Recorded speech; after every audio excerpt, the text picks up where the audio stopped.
Imagine you've been playing this like massive multiplayer video and you have absolutely loved it for, I don't know, 40 years. Right. You know every single level, you know every character's backstory, you've like completely memorized the very specific physics of how the magic system works. You're fully invested. Exactly. And then one morning, the developers released this massive new but instead of just, fixing a few bugs or adding a new cosmetic item or whatever, this patch accidentally deletes the last 10 years of the storyline. Just completely wipes it out. Literally gone. Yeah. It resurrects dead characters without a single line of explanation, and it just completely rewires the established graph. Like in software world, if a company pushed an update like that, it would be considered a catastrophe. Oh, people would be fired. Absolutely. People would lose their jobs. But in the world of modern storytelling, well, that is just another Tuesday for the biggest anime franchise. It really is. Yeah. I mean, it's the chaotic reality of maintaining a universe that was just never initially designed to be a permanent, expanding fixture of global pop culture. Like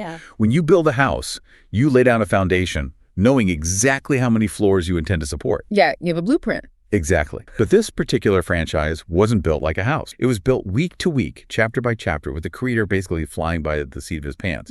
He never expected it to become this, multi-generational international phenomenon. Well, welcome to today's deep dive. Today's date is March 16th, 2026, and we are unpacking the anatomy of a story universe that is globally beloved, incredibly massive, and if you are someone who actually cares about continuity, occasionally infuriating. We are talking about Dragon Ball. The big one. The big one. We're looking at a franchise that has survived creator changes, these really intense corporate power struggles, and generations of fans who literally analyze every single frame of animation. They don't miss a thing. No, they don't. And to do this, we have brought a massive stack of sources to the table today. We're pulling from expansive video essays comparing the controversial Dragon Ball GT against Dragon Ball Super. Which is a whole debate in itself. Oh, a huge debate. We've got meticulous breakdowns of the timeline inconsistencies in the new Daima series, comprehensive reviews of all 23 cinematic movies, and even these incredibly ambitious, lore-accurate, fan-written script rewrite. And,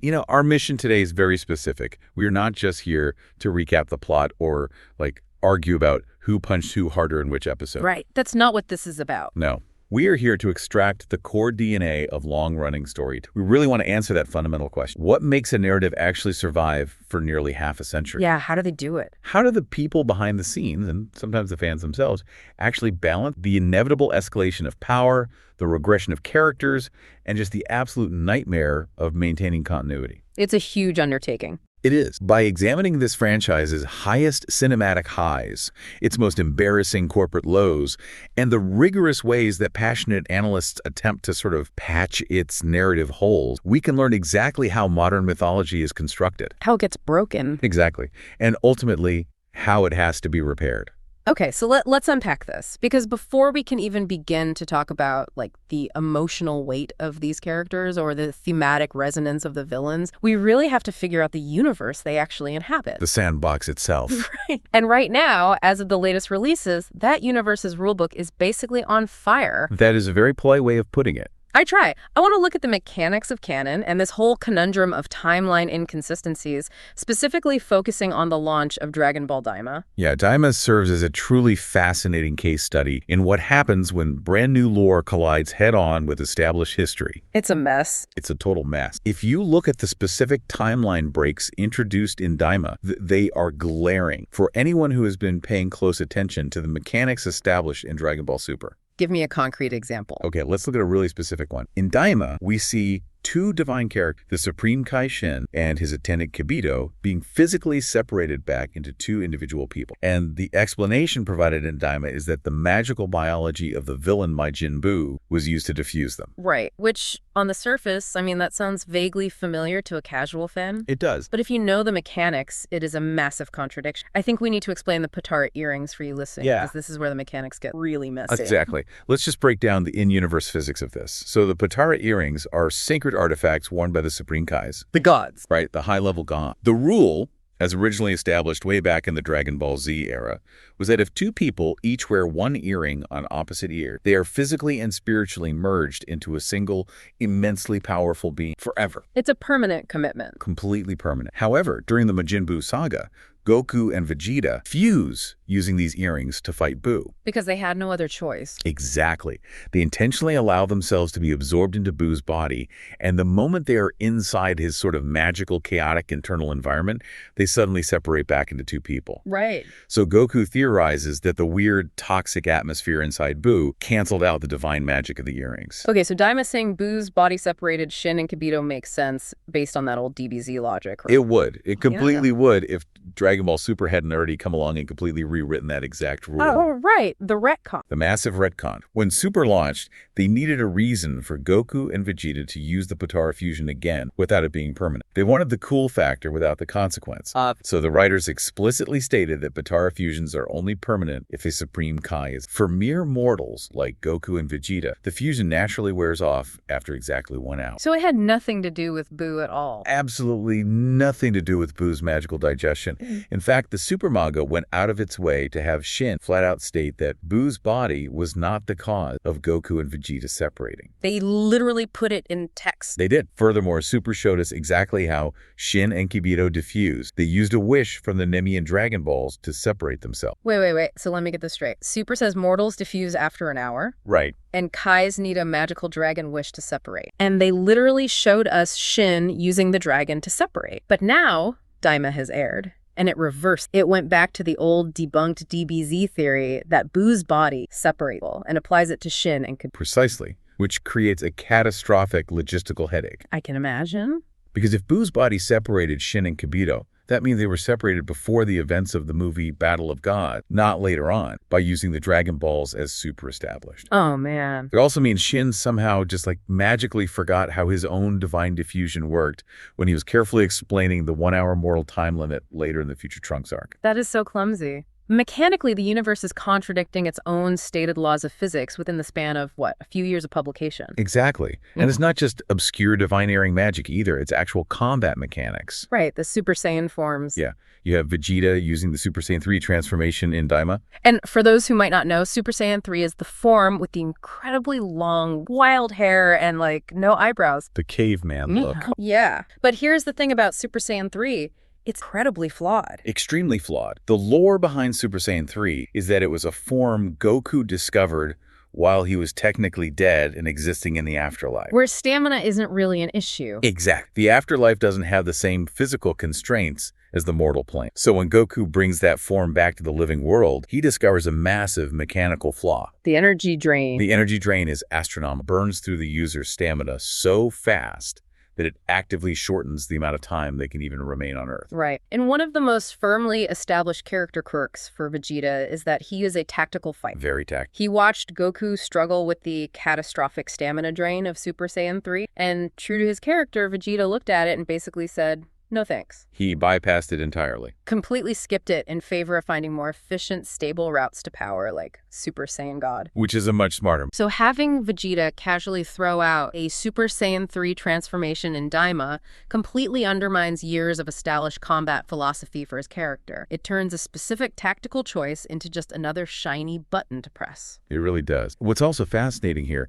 is the multiverse knowledge gap that Daima introduces. Oh, the Demon Realm stuff. Yeah. In the Daima storyline, the main characters are interacting with new figures like Goma, and they are learning intricate details about the demon realm and this complex hierarchy of the multi. Okay, but chronologically, Daima takes place shortly after Feat of Vegeta. Right, which means, mechanically speaking, the main cast shouldn't have any concepts whatsoever of a multiverse until the god of destruction, Beerus, shows up much later in Battle of Gods and drops the bombshell that there are 12 universes. So I have to ask, how does a multi-million-dollar production, backed by some of the biggest entertainment conglomerates on the planet, just forget its own mechanical rulebook? I mean, are they just not reading their own script? Well, if we connect this to the bigger picture, it rarely comes down to simple forgetfulness. What is it then? It comes down to a real-world intellectual property struggle. Yeah. You really have to understand the fragmented ownership of this franchise right now. It's split, right. Heavily split. You have Akio Yoku and his newly formed company, Capsule Corp, heavily pushing for control over the animation and the video game. Okay. Meanwhile, the publishing giant Shueisha holds the rights to the manga and the core foundational elements of the story. So there's tension there. Huge tension. When a studio creates a brand new project like Daima, there is an immense, undeniable marketing desire to label it as canon. Because if it's not canon, people won't buy it. Precise. Western fans, in particular, are deeply obsessed with the concept of canon. It's true. If it doesn't matter, they don't care. There's a prevailing attitude that if a story doesn't directly impact the main continuity, it is filler, and therefore a waste of time. So the animation studio insists loudly that Daima ties directly into the main official story. Even when the puzzle pieces clearly have to be, smashed with a hammer. Exactly. It reminds me of the One Piece movie theory that was brought up in our sources. Oh, right. I love this theory. Yeah, in the One Piece anime franchise, the original creator, Akira Toriyama, doesn't usually write the scripts for the theatrical movies. Right. They're side projects. And the events of those movies are entirely non-canon. They literally cannot fit into the timeline of the manga. However, Oda will frequently give the movie directors tiny, factual tidbits of actual world-building lore to sprinkle into the film. exactly. So the movie itself didn't happen, but a specific detail mentioned in it, like the name of a legendary pirate sword, is suddenly real, official canon. That's such a clever way to handle it. It is. And it is highly probable that Daima is operating on that exact same principle. So the events don't matter, but the lore does. Right. The moment-to-moment events of Daima Goku turning into a kid, the specific fights in the demon realm, might just be a fun, isolated sandbox created for the anime. Just a ride. But the specific lore tidbit that the late creator Akira Toriyama dropped into the overarching concept, like the revelation that Namekians originally came from the demon realm, or the specific hierarchical structure of the Supreme Kai, those are the true lasting canon. Those are the seeds. Those are the seeds that Shueisha will likely plant and grow future arcs of the official manga. Okay, here's where it gets really interesting for you. As when the continuity becomes this flexible, when the corporate owners are willing to shift the timeline or ignore established physics just for a marketing push, it creates a massive problem for narrative. It definitely does. Think back to that MMO analogy start. If the developers keep patching the game and breaking the old code, eventually you just stop caring about the overarching. Because, it might just get deleted next week. Exact. If the plot is broke, the burden of keeping the audience invested can no longer rely on the mishappens next. It shifts entirely to the character. Which raises an important question. How do you keep characters compelling when the world around them refuses to maintain consistency? It's so hard. Keeping characters interesting over a span of 40 years is incredibly difficult because you are constantly fighting against the natural endpoint of a character's growth. Once a character learns their lesson, what do they do next? Right. Do they just learn it again? Well, let's dive into the character sandbox, because we see some wild swings in how this franchise handles growth, regression, and, frankly, tragic wasted potential. Very tragic. I want to look at the dark days of Dragon Ball GT versus the controversial handling of Dragon Ball Super, and then look at where the manga finally got it right. Let's start with GT. Oh, GT. When you analyze how Dragon Ball GT handled its legacy characters, it's essentially a masterclass in what not to do with generational storytelling. It really is. The most glaring example is Pan. Pan is the daughter of Gohan and the granddaughter of Goku. Royalty, basically. Biologically and narratively, she possesses the pedigree to be a phenomenal, headstrong, next-generation hero. Yeah. The end of the original manga set her up as a prodigy. She was begging for a developmental arc where she grapples with the immense pressure of her life. She needed to learn what it truly takes to be a protector of Earth. But instead of passing the torch, GT completely extinguished. They threw all of her potential out the window. They mechanically reduced her to a walking plot device. She was written as incredibly naive, constantly getting captured or causing dangerous situations. Just a damsel in distress. Exactly, existing almost solely to create artificial obs for Goku to overcome. They didn't even allow her to achieve Super Saiyan transformation. Which, mechanically, makes absolutely no sense, given how easily other young characters achieve. Goten and Trunks did it when they were like... Exactly. And speaking of Trunks, we see the exact same destruction of agency with him. To understand the tragedy of this, you have to look at Trunks' history. In the original series, the alternate future version of Trunks is one of the most beloved characters. He's iconic. The sword, the jacket. He survived a post-apocalyptic hell. He is battle-hardened, serious, and deeply traumatized. Right. And the present-day Trunks grew up and while he is arrogant as a child, he has a fiery, competitive spirit. He's a fighter. But what does GT do with him as an adult? Put him in a suit. They turn him into a bland, quiet, deeply reserved corporate president whose primary function in the story is to be Goku's chauffeur across the galaxy. He just flies ship. He is stripped of all agency. He doesn't drive the plot. He merely reacts to the plot happening. It's character assassination by boredom. It really is. But let's be fair, Super isn't entirely innocent in this regard either. We have to talk about the critique known in the fandom as Stupid Super. Because while GT made characters boring, Super actively regressed antagonist intelligence. This is a very real, highly documented critique of the modern anime. And to understand why this happens, you have to look at the mechanics of producing a heavily commercialized weekly television show. It's a grind. There is immense pressure to produce content quickly. When writers run out of organic conflict, meaning conflicts that naturally arise from a character's flaws or desires, they are forced to resort to artificial tension. Right. If there is no real reason for the characters to be in danger, the writers just have to make the main character do something incredibly dumb to put them in danger. Exactly. And in Super, this manifested by flanderizing Goku. They took his one trait and blew it up. They took his charming, naive love for martial art and exaggerated it to a dangerous, almost sociopathic degree. Yeah. In the original manga, Goku was uneducated, sure, but he was a certifiable combat genius. He understood stakes. He knew when to be serious. But in Super,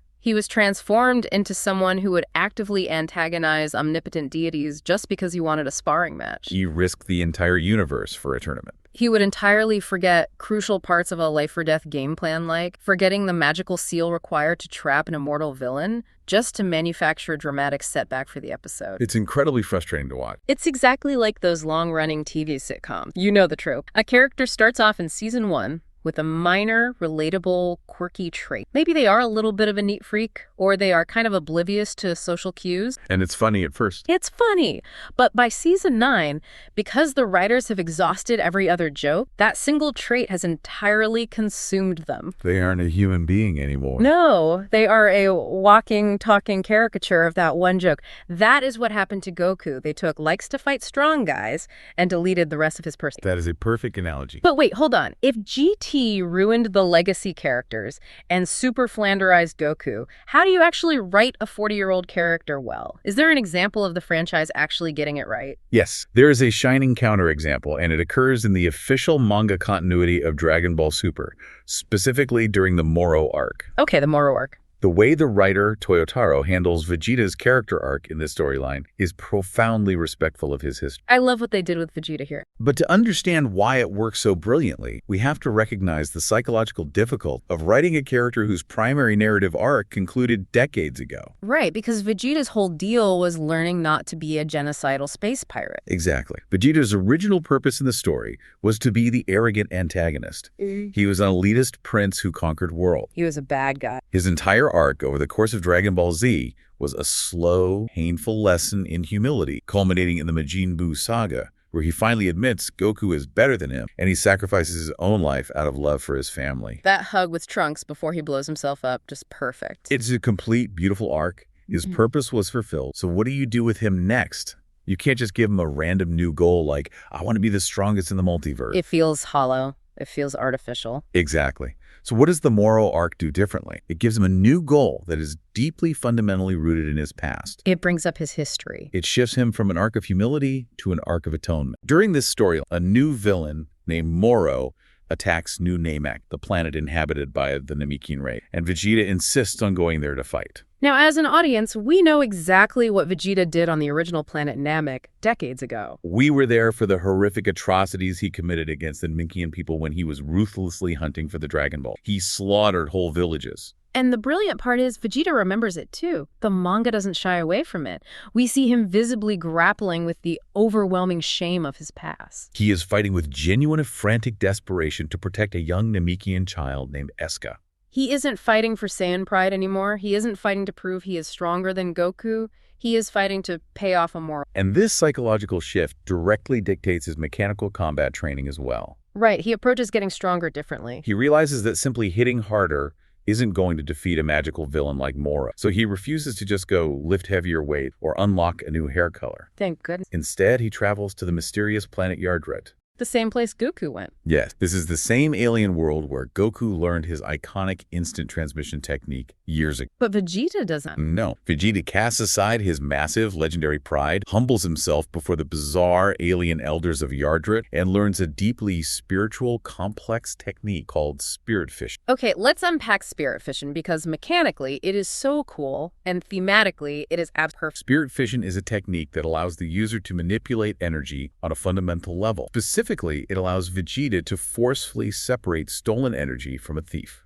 If a villain has absorbed the life force of a planet or absorbed other fighters to gain their power, Vegeta can strike them and literally punch the stolen energy right out of their body, returning it to its right. Do you see the thematic weight of that? It's heavy. Vegeta, the man who spent the first half of his life as a conqueror, a man who literally stole lives and planets is learning a technique specifically designed to undo conquest and theft. He is learning how to give back what was taken. It is an incredibly mature mechanical evolution of his character. It is the perfect marriage of narrative growth and combat mechanic. It gives his fights a distinct flavor separate from Goku. So what does this all mean for us consuming this media? I want you to think about this. Is Vegeta's arc in the television anime of Super-O mostly just him repeating his greatest hits from the 90s? Just going through the motions. Yeah, just being the grumpy rival, arms crossed in the corner, until the Moro arc in the manga finally allows him to actually grow up. What stands out to you about how we let long-running characters age? Do we want them to change and face the consequences of their history, or do we just want them to play their hit songs forever? It's the ultimate tightrope walk. If they change too much, they alienate the audience and lose the core identity the fans fell in love with. But if they don't change at all, they stagnate and the audience gets bored. Exactly. But this problem of escalation, the struggle of what comes next, doesn't just apply to character psychology. It applies mechanically to the universe itself. Which brings us to perhaps the most massive hurdle in any long-running action storytelling, the villain problem. The villain problem. Let's set the stage for how absurd the powers come. You have characters like Goku and Vegeta who have literally reached the level of gods. They're beyond gods at this point. They have cycled through hair colors spanning the entire rainbow: gold, red, blue, silver, purple. Their auras are sparkling with divine energy. A single missed punch from them can send physical shockwaves through the vacuum of space that threaten to literally shatter the fabric of the macro. The collateral damage is insane. They can move faster than light. How do you possibly create a new villain that poses a physical threat to them without completely breaking the fundamental logic of the universe? We've talked about the mechanics of power creep. Power creep is the absolute bane of the shonen action genre. It ruins so many shows. It's the inevitable result of escalation. If every new villain is simply physically stronger and faster than the previous one, the escalation quickly becomes cartoonish and mechanically meaningless. The numbers get so high they stop mattering. Exactly. This is precisely why the villain Moro, whom we just mentioned, is considered such a mechanical genius in the manga. Right, because Toyotaro realized he couldn't just draw a guy with bigger muscle. Toyotaro recognized that Goku and Vegeta's greatest asset, the thing they rely on to solve every single problem, was their sheer, overwhelming, god-level, raw power. So what did he do? So instead of creating a villain who just punches harder than a god, he created an ancient, goat-like magic user. Moro's primary combat ability isn't striking, it's consumption. Heat magic. He has the magical ability to absorb and eat ambient energy. Just by standing near him, Goku and Vegeta have their god-level cath passively drained away. It's a brilliant subversion. It turns their greatest strength, their massive pools of energy, into a fatal weakness. It's like pouring water into a bucket with a hole in it. The more power they power up, the more Moro gets. Forces them to fight different. It reminds me of running a tabletop RPG like Dungeons & Dragons. If you are the dungeon master and your players have finally hit the maximum level 21, they are basically demigods. Right. You can't just throw a goblin at them that happens to have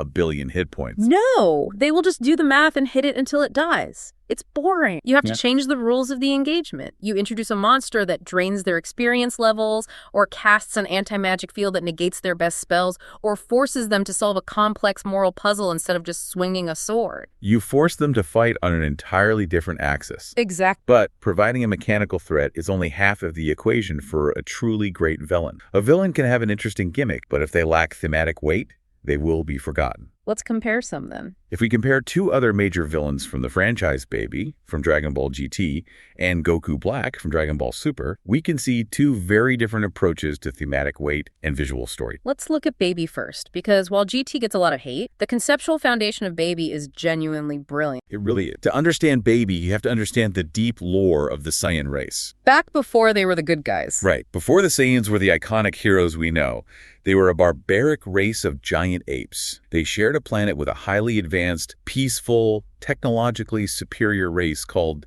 the Tuffles. And it didn't end well for the Tuffle. The Saiyans, specifically Vegeta's ancestors, ruthlessly eradicated the Tuffles, stole all of their advanced technology, and renamed the world Planet Vegeta. A total brutal genocide. Exactly. Baby is an engineered parasitic organism created by the Tuffle King right before his death. Baby is the last surviving remnant of the Tuffle race, and his entire existence is dedicated to seeking revenge against the Saiyans. And what makes this so compelling is that, objectively speaking, Baby's anger is completely justified. The Saiyans were monsters. It sets up a phenomenal thematic conflict where our heroes are forced to confront the sins of their ancestors. And contrast that with Goku Black from Super. Conceptually, Goku Black sounds incredibly simplistic. It's literally just, what if Goku... But it sounds like the plot of a 12-year-old's fan fiction. It really does. But in execution, Goku Black is elevated by incredible charisma, a terrifying vocal performance, and this overwhelming sense of about how... But where both of these villains, Baby, and the true identity of Goku Black, the rogue god Zamasu succeeds brilliantly, is in their visual storytelling. The designs. Yes. The design of their final, ultimate forms physically manifests the hypocrisy of their ideals. Okay, unpack that. How does the visual design reflect hypocrisy? Let's look at Baby. Baby despises the Saiyan. He views them as barbaric, monstrous, mindless apes who rely only on brute strength rather than intellect. Right. But to enact his revenge, Baby is forced to possess the body of Vegeta. And in the climax of the arc, to match Goku's power, Baby transforms into a golden great ape. Oh, wow. The visual irony is stunning. The brilliant Tuffle who hated the giant, mindless, conquering monkeys literally transforms into the exact giant, mindless, conquering monster that he was engineered to destroy. He becomes the physical embodiment of what... That's incredible. And it's the exact same dynamic for Zamasu, the rogue god who used the Super Dragon Ball to steal Goku's body and become Goku Black. Yes, Zamasu is fascinating. Zamasu is a deity who is entirely obsessed with divine perfection. He looks down on the universe and believes that mortals are ugly, violent, flawed, and a fundamental mistake of the cosmos. He hates mortals. He initiates a zero mortals plan to wipe them all out to create a pristine, beautiful universe. But during the climax, he uses the Potara earrings used with an alternate timeline. This is where the mechanics punish his hubris. The fusion becomes highly unstable. Why? Because one half of the fusion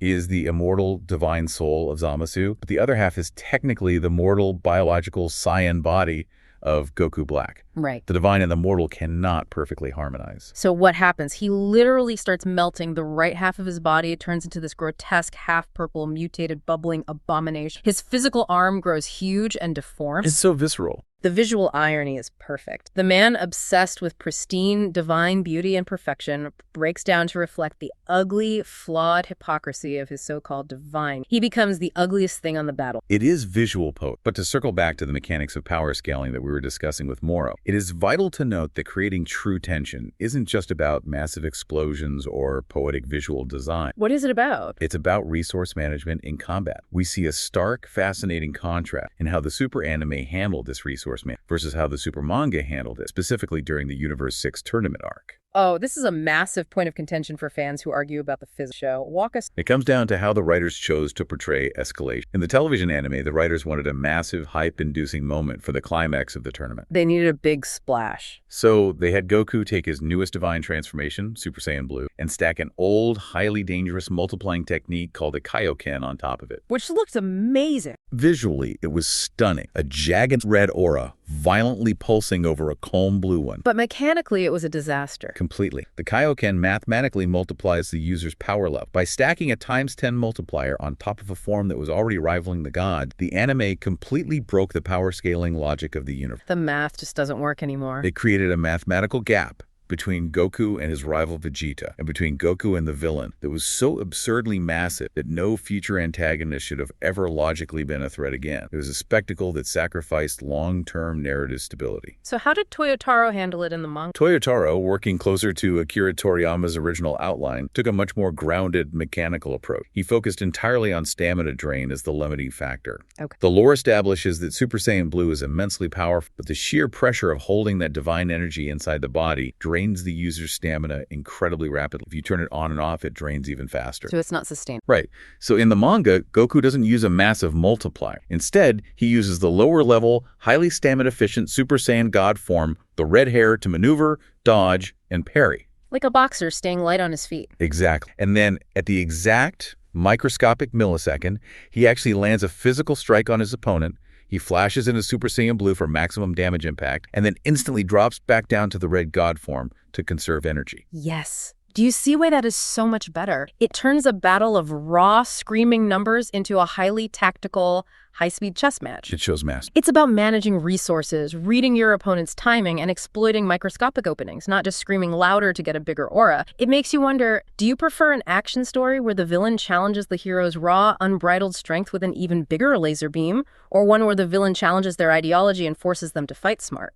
It is the fundamental difference between empty spec and a compelling story. And when the official corporate-produced material leans too far into the empty spectacle and forgets the story, whether through broken power-scaling multipliers or the messy contradictory timelines we discussed earlier, passionate analysts and fan writers inevitably step in to patch the code themselves. Which brings us to one of the most uniquely fascinating aspects of modern fandom, the art of the rewrite. I love this part. We've seen how a deep, fundamental understanding of themes and mechanics can allow fans to rewrite a flawed official story into an absolute masterpiece. I want to look closely at an incredibly ambitious fan rewrite of the Future Trunks arc. The Future Trunks arc in Dragon Ball Super is infamous within the community. It started so well. It started with an incredibly strong hook and a genuine sense of mystery, but it ultimately collapsed under the weight of its own convoluted time travel rules and an ending that many found highly controversial and deeply depressing. So what did the fans? In the major, extensive fan rewrite we studied from our sources, the author makes one massive foundational shift to the narrative. They completely swap out the identity of the villain.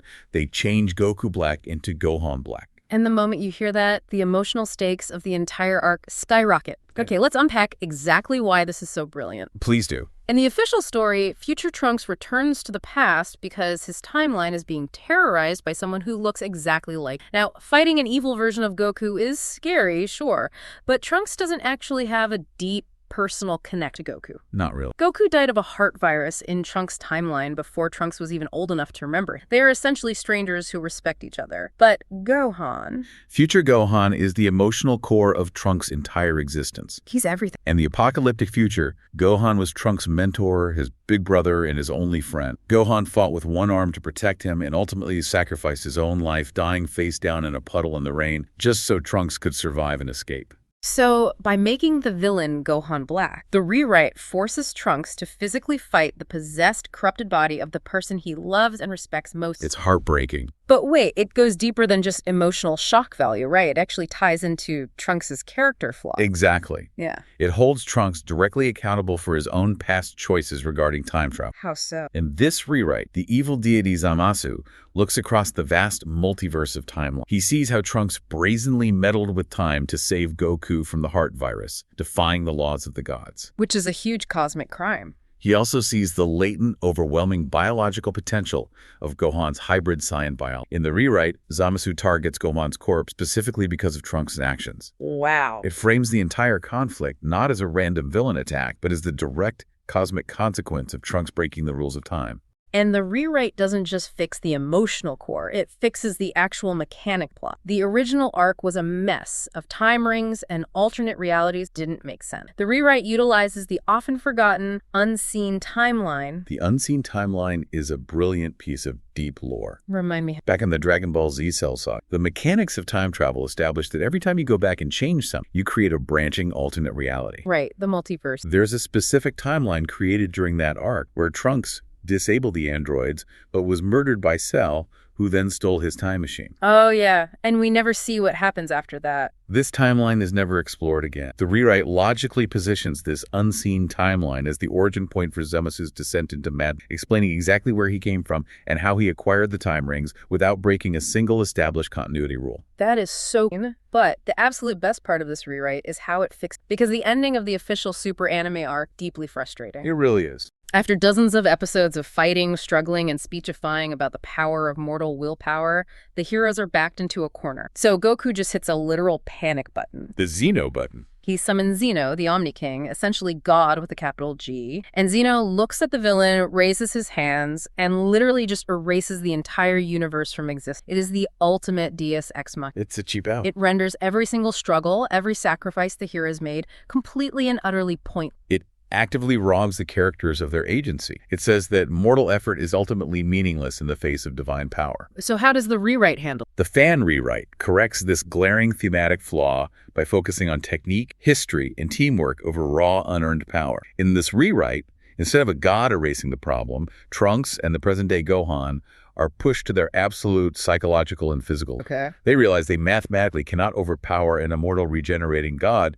with raw cool blast. So they change the rules of engagement. They team up to use the Mafuba. Yes, the evil containment wave. Explain the mechanics of the Mafuba, because it's so important to why this works. The Mafuba is an ancient, highly dangerous martial arts technique introduced in the original Dragon Ball. Way back with Master Roshi. Right. It is not an attack that causes physical damage. It is a mystical sealing technique designed to trap an opponent inside a container, like a jar or a rice cooker, and seal them with a magic talisman. But the cost is immense. The technique requires so much raw life force to execute that it often kills the user. So in the rewrite, it requires precision, massive sacrifice, and perfect teamwork. They don't just blast Zamasu away, they have to physically wrestle this divine threat into a container while their life force is draining. Exactly. It grants Trunks the victory he actually earned through his own agency and knowledge of martial arts. And we see this exact same rigorous, passionate attention to mechanical detail applied to the modern Daima rewrites we study. People are already rewriting Daima. Oh, absolutely. The fans looked at the first few episodes of Daima and immediately identified the structural flaws. They said,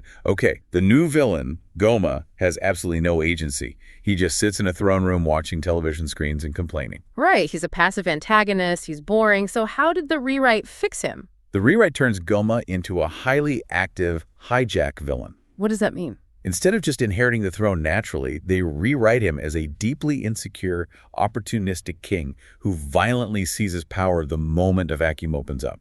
Okay, that makes him way more threatening. They also drastically changed the introduction of the new sidekick character, Glorio. In the official show, Glorio just shows up and offers Goku a ride. It's very convenient. In the rewrite, Glorio actively interrupts and sabotages Goma's plans on Earth, giving him immediate proactive agency that makes the audience respect him. And they fix the world building of the demon realm, too. In the official show, the demon realm looks kind of empty. It's just purple rocks. Yeah, but the rewrite utilizes the background side characters, Flora and Pan, to show the actual ground-level devastation of Goma. They show these massive, crystalline, magical structures called extortion arrays that are physically draining the life and resources out of it. It has real stakes. It changes the demon realm from a generic, spooky background into a lived-in, actively oppressed society that Goku has a moral obligation. What we are observing in all of these examples is the stark, undeniable contrast between passionate, lore-accurate fan creations that deeply understand the mechanics of the universe and disastrous corporate products that view the franchise merely as a check. Oh, speaking of disastrous corporate products,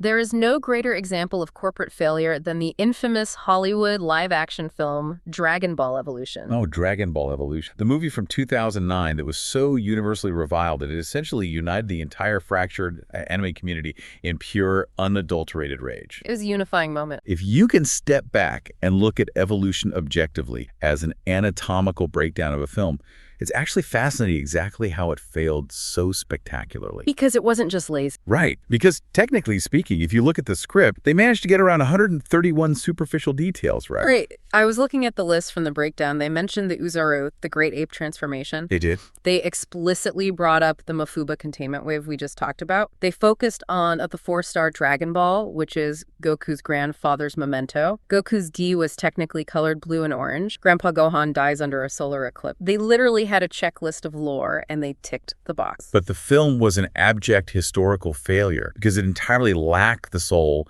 and the fundamental understanding of the source material's mechanics. They missed the heart completely. A story is not merely a Wikipedia checklist of recognizable nouns and color palette. A story is the emotional connective tissue between those points. The creators of Evolution approached it purely as a cynical business venture. They tried to make it Twilight or Spider-Man. Exactly. They took the absolute most generic, paint-by-numbers Hollywood high school hero's journey template. Yeah. The bullied teen who wants to impress a girl, and they clumsily draped the skin of Dragon Ball over it.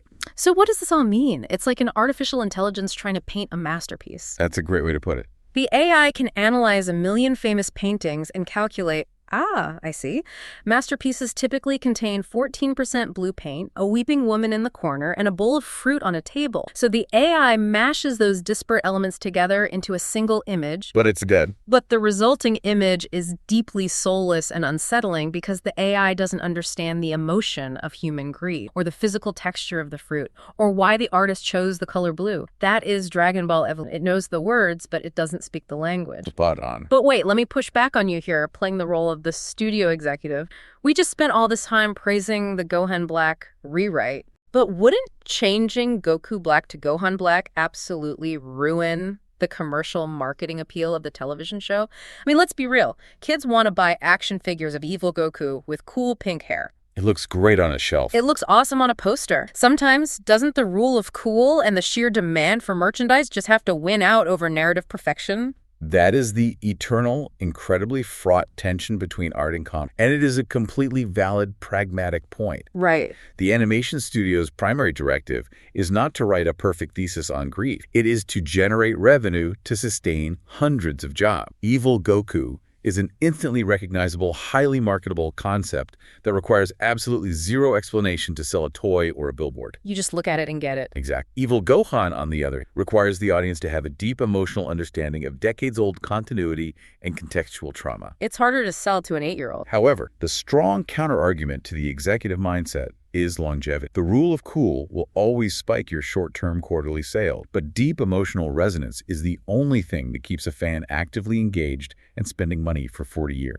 When a franchise relies solely on spectacle and marketing gimmick, you end up with the cinematic equivalent of empty calories. You consume it, but you are left starving for meaning. Which is the perfect pivot to our next section, the cinematic crucible. Yeah. Because we have looked at sprawling 50-episode TV arcs that take an entire year to air, and we've looked at fan rewrites that meticulously fix the lore. The long-form stuff.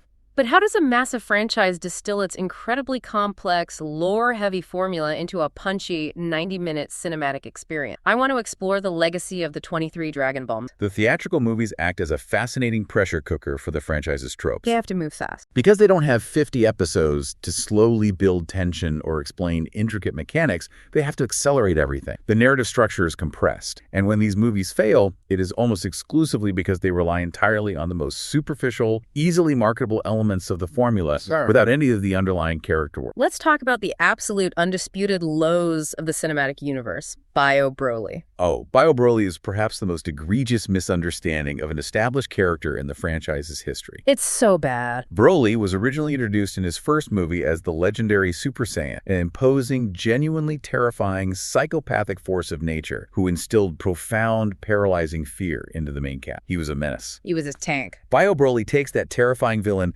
and through a convoluted cloning plot, literally melts him down into a brainless, generic, mute sludge. It's awful. You have the child characters, Goten and Trunks, fighting what essentially looks like walking toxic waste. It completely strips away the psychological menace, the arrogant personality, and the iconic visual identity of the character. It's just a monster movie without the monster's soul. And then you have films like Lord Slug, which represents a different kind of fail, the lazy recycle. They just copy-pasted the script. Lord Slug takes the plot of the King Piccolo arc from the original 1980 series and just copies it verbatim. Yeah. You have an evil, ancient Namekian who comes to Earth, uses the Dragon Balls to wish for his youth restored, and brings along a bunch of weird, demonic henchmen. You're not familiar. The movie even artificially throws in a bizarre, false Super Saiyan form for Goku, where his hair stands up but doesn't turn gold, purely to hype up the theatrical poster without actually committing to the mechanical lore of how the Super Saiyan form works. It's purely cynical marketing. But then you have the masterpiece, the films that completely redefine what the franchise can be. I'm talking about the television specials, the history of Trunks, and the Bardock special. What sets those two specific stories apart from the rest of the cinematic catalog is their total willingness to embrace a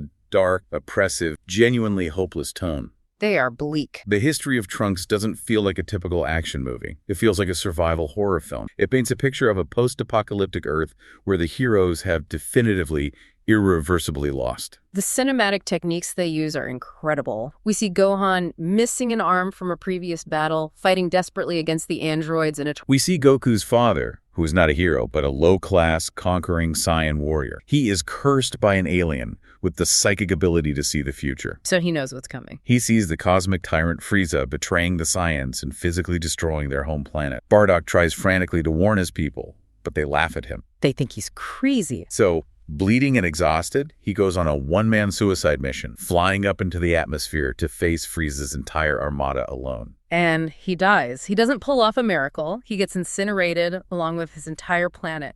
But the tragedy is layered with hope because in his final microscopic second of life, he has one last vision of his infant son, Goku, eventually faces years in the future on Namek. He dies with a smirk. Both of these films are structured mechanically as Shakespearean tragedy. They're incredibly powerful, precisely because the audience knows from the very first frame that the protagonist is going to lose. The dread is built in. The dramatic tension isn't built around the question of will they win. It is built entirely around how will they face their inevitable crushing demise. It brings a profound emotional gravity that the standard formulaic franchise films completely lack. But the modern era of the franchise has proven that you don't necessarily need a depressing, tragic ending to make a cinematic mass. Look at modern triumphs like Dragon Ball Super. Broly is an absolute masterclass in narrative rewrite. They looked at the original 90s character of Broly, who was highly marketable but narratively flawed. Very flawed. In the 90s movie, Broly's entire motivation for his psychotic rage was that when he was an infant in the Saiyan nursery, the baby Goku was crying in the crib next to him, and it kept him awake. It is genuinely one of the dumbest villain motivations in fiction. I want to destroy the galaxy because you cried too loud 30 years ago. Exactly. It was absurd. So a modern film reimagined him completely from the ground up. In Broly is a deeply tragic figure. You actually feel bad for him. He is an exiled, abused child raised on a barren, incredibly hostile alien planet by a deeply manipulative, vengeful father who treats him like a weapon, not a son. Broly's immense legendary power isn't a gift. It is a terrifying curse that he cannot control. So when he is forced to fight Goku and Vegeta, the emotional dynamic is entirely different. You aren't cheering for the heroes to kill the monster. You actually feel deep sympathy for Broly. You want him to be saved from his... It changes the whole context of the fight. Add to that the spectacular, boundary-pushing visual direction of the fight, the mechanical reintroduction of the fusion dance to create Gogeta, and it creates a perfect, thrilling, emotionally grounded cinematic experience. And then shortly after, the film Superhero comes along and proves that the franchise doesn't even need its two main stars, Goku and Vegeta, to succeed. Which was a huge... The film makes the bold choice to give the spotlight entirely back to Gohan and Piccolo. It leans heavily into the classic, established lore of the Red Ribbon Army. It utilizes mechanically interesting android antagonists who believe they are superheroes, and it culminates with Gohan unlocking a ferocious new biological form to stop a rampant, mindless monster. It's like looking at a legendary rock band's massive discography. The Dragon Ball cinematic universe is a chaotic mix of greatest hits albums and weird, experimental B-sides. I like that analogy. Some tracks are obvious, corporate cash grabs, where the studio essentially just smashes two plastic action figures together for 90 minutes. I am looking directly at Super Android 13 and the Super 17 arc. But then you flip the record over and you get a track like Fusion Reborn with the incredible, surreal, reality-bending visual of Gogeta shattering the villain Janemba into stardust. Or Wrath of the Dragon. Yes. Or Wrath of the Dragon, which introduces the tragic Zelda-esque backstory of the hero Tap. And those specific, brilliant tracks completely redefine the band's legacy. They absolutely do. So I ask you, thinking about this deeply, think about your absolute favorite movie from a massive, long-running franchise. Does it work because it gave you an encyclopedia of new lore and expanded the universe's mechanic? Or does it work because it perfectly, beautifully captures the feeling of why you fell in love with the original? More often than not, It is the latter. A story isn't just a wiki page of facts and power level. It is an emotion. And when a franchise runs for over 40 years, the ultimate challenge is maintaining that core emotional resonance, even as the literal facts of the universe constantly shift, break, and contradict themselves. And that brings us to the end of our incredibly massive journey. We have unpacked a staggering amount of narrative history. We really covered a lot. We waded through the incredibly messy, mechanically broken, marketing-driven canon of the Daima era. We celebrated the profound character triumphs of Vegeta's atonement and his mastery of spirit fission in the Moro arc. A high point for the manga. We dissected the dangerous mechanics of power creep, the stamina drain of Super Saiyan Blue, and how to build a better, more thematic villain. We witnessed the undeniable, rigorous passion behind fan rewrite that aimed to fix the flawed future Trunks using the unseen timeline. And we explored the high-pressure, hit-or-miss cinematic cruise of the franchise's 23. We've seen that a franchise of this magnitude isn't just what the original creator drew on a piece of paper decades ago. It is a living, breathing, and sometimes intensely arguing dialogue between corporate studio producing it, the characters living inside it, and the passionate fan. It is the truest form of a collaborative mythology, even if that collaboration is largely unspoken and occasionally deeply Which leaves me with a final provocative thought for you to mull over is, if passionate fans and deep dive analysts can understand the thematic core and the in-universe physics of these characters better than the corporate and churning out products. It happens a lot. If a fan-written script about Gohan Black carries significantly more emotional weight and logical consistency than an official multi-million-dollar television show, or if the fans are the ones who have to manually piece together the timeline lore that the studio carelessly breaks for a marketing push, who truly owns the modern mythology of Dragon Ball today? That is the big question. Does the myth belong to the corporation that holds the legal copyright and the trademarks? Or does it belong to the collective consciousness of the fandom that actually understands the mechanics, remembers the history, and keeps its soul alive? It's the modern digital equivalent of ancient oral tradition. The story ultimately belongs to whoever tells it best. You know, software op mass brawl. The original architects might be gone, slapped fresh for a crumb. Thank you so much for joining, Di. Keep questioning.